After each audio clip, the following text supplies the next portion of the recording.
Okay, I haven't finished reading Bern Chapin's book, Man Going His Own Way, yet. Most of my reading time is spent on reports, so I don't have a lot of time for books, but I'm about halfway through, and so far I'm enjoying it. But right now, I'd like to draw your attention to Calum Chace's latest book, The Economic Singularity, Artificial Intelligence and the Death of Capitalism. Chase presents the argument that, absent a black swan event like an asteroid the size of my ego crashing into your backyard, you and billions of others around the world are going to become unemployable. Not tomorrow or even next year, but within the next 10 to 20 years. Automation and AI will render most of us obsolete, at least in terms of producing goods and services. Chase says this will affect about 60% of the population during the first wave. This means that a permanent pink slip is probably in your future.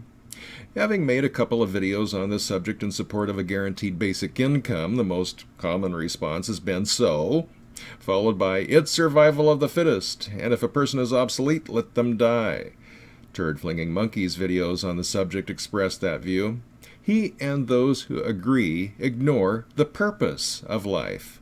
Now, TFM just wrapped up an excellent series on the Zen of Zero Fucks Given. In it, he elucidated on the meaning of life and absurdism, and I generally agree with what he said. At a pivotal moment in my life, 47 years ago, Charles Schulz had a Little Peanuts cartoon that pretty much sums up absurdism. Charlie Brown finds Linus and Peanuts wasting the day dancing. He stops them to ask why are they wasting the day dancing. As they resume dancing, Linus replies, 200 years from now, who will care? That had a profound effect on me and turned my life around. For the next year and a half, I was happy. Unfortunately, and for reasons I'll explain later, it didn't last. At 17, I was simply unequipped to deal with certain conditions. Conditions which, to a certain extent, still persist, but they won't last forever. Another time. While TFM did a great job, in my opinion, of introducing absurdism, what he did not do was follow up on the purpose of life, which he introduced at the beginning of his second video in the three-part series. Ironically, while educators love to baffle young minds and make themselves sound profound, nothing could be easier to explain than the purpose of life. Simply put, the purpose of life is to live. That is, to survive, first as an individual, then as a member of a family, then as a member of a community, and so on. Now, say what you will about Scientology and L. Ron Hubbard, Dianetics introduces a lot of concepts that make sense. One of them is the 8 dynamics of life, linked in the low bar. You've got Maslow's hierarchy of needs broken down into its constituent parts and explained. It's quite a climb up Maslow's hierarchy before we get to the self-actualization stage where the meaning of life is what you make it. And automation is about to carry the entire human race all the way up and drop us off at the doorstep of self-actualization. But while the wealthy elite may own 80% of everything, including all the machines that will produce everything they need to survive, what about the rest of us? Or, since I'm now focused on becoming one of the wealthy elite, what about the rest of you?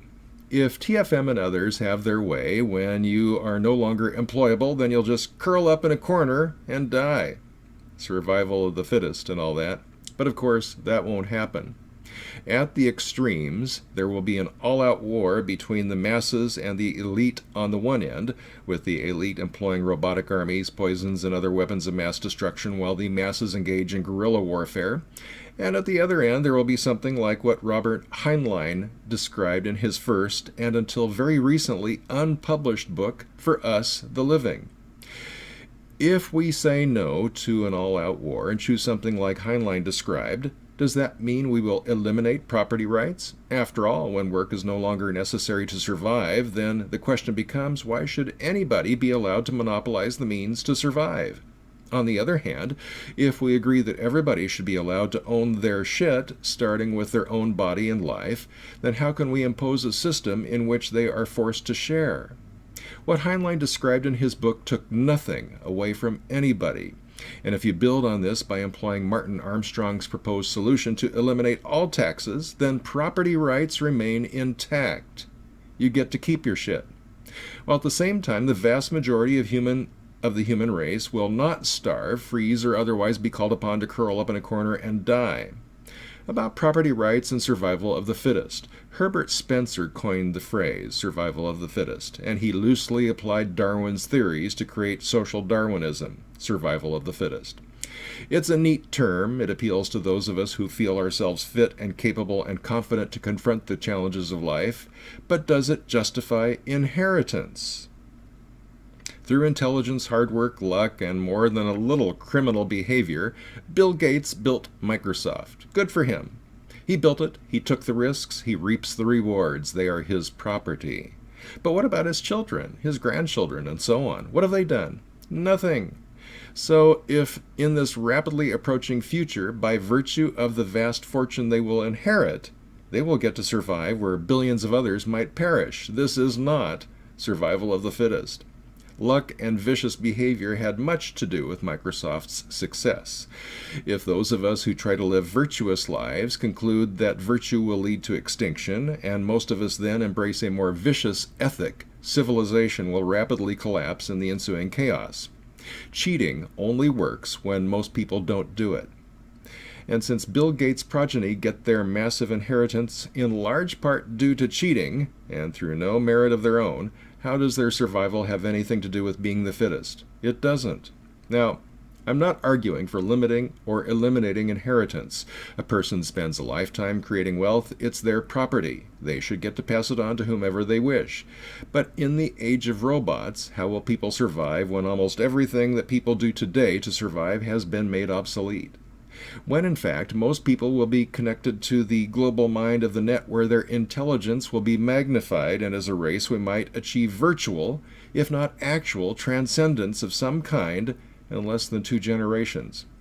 Oh, sorry, you don't get to participate. You don't get to connect to the web. You worked hard, applied, and educated yourself, got skills, and had a good job, but last week a virtual agent replaced you and 10 million other people. Now you're unemployed. You went looking for another job. No slough off you. There aren't any. Virtual agents have replaced every skill you possess, or might possess.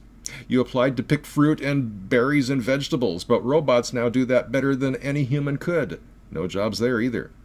Everywhere you go, there are no jobs for humans, and even if there were, who could buy your employer's goods and services? With billions unemployed, nobody can afford to buy anything.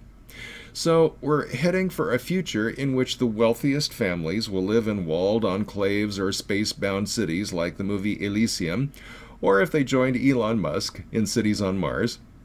Their every need will be met by robotic and automated systems: food, clothing, shelter, companionship.